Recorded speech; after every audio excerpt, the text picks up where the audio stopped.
तरबूज का सीज़न हुआ स्टार्ट और हम ये रेसिपी ना बनाएं ऐसे हो ही नहीं सकता।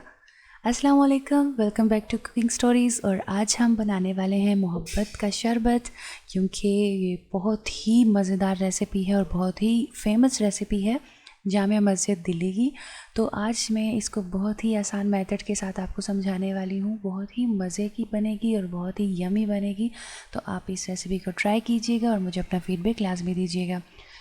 मोहब्बत का शरबत बनाने के लिए सबसे पहले यहाँ पे हमने 3 से 4 चम्मच चीनी ले लेनी है और इसको अच्छी तरह से घोल लेना है नीम गर्म पानी में, या फिर आप नॉर्मल पानी में भी घोल सकते हैं, लेकिन अगर आपको जल्दी है तो आप नीम गर्म पानी लें और इसमें चीनी को अच्छी तरह से घोल लें। तो आप देख सकते हैं कि चीनी जो है वो अच्छी तरह से हल हो गई है।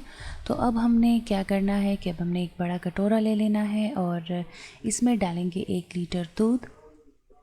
फुल फैट मिल्क यहाँ पे आपने यूज़ करना है। अगर आप खुला दूध नहीं यूज़ करना चाहते तो इसके लिए पैकिंग वाला दूध बेस्ट रहता है।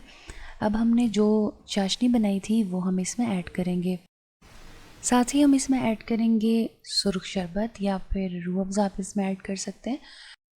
चूँकि ये शरबत ठंडी पी जाती है तो आपने इसमें ऐड कर लेना है आइस क्यूब्स। आप ठंडी नहीं पीना चाहते तो आप इसमें ऐड ना करें, और 7 से 8 क्यूब्स अगर इसमें ऐड कर लें तो ये बहुत ही अच्छे से तैयार हो जाते हैं। अब हम लेंगे एक बड़ा स्लाइस इस तरह से तरबूज का और उसके स्क्वायर में पीसीस करेंगे, और छोटे छोटे पीसीस हमने इसके करने हैं ताकि तो देखिए इस तरह से हमने इसमें कट कर लेना है। 1 लीटर के लिए इस तरह से 2 से 3 स्लाइसेस काफ़ी हैं। अब हम इसमें ऐड करेंगे अरके गुलाब और 2 से 3 टेबलस्पून हमने इसमें डाल लेना है, और साथ ही साथ हम सारी चीज़ों को मिक्स कर लेंगे। बीज हमने हटा देने हैं।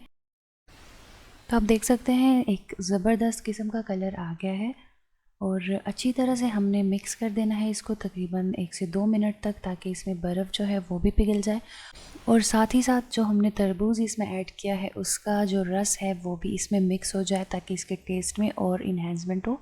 अच्छी तरह से इसका टेस्ट उभर गया है।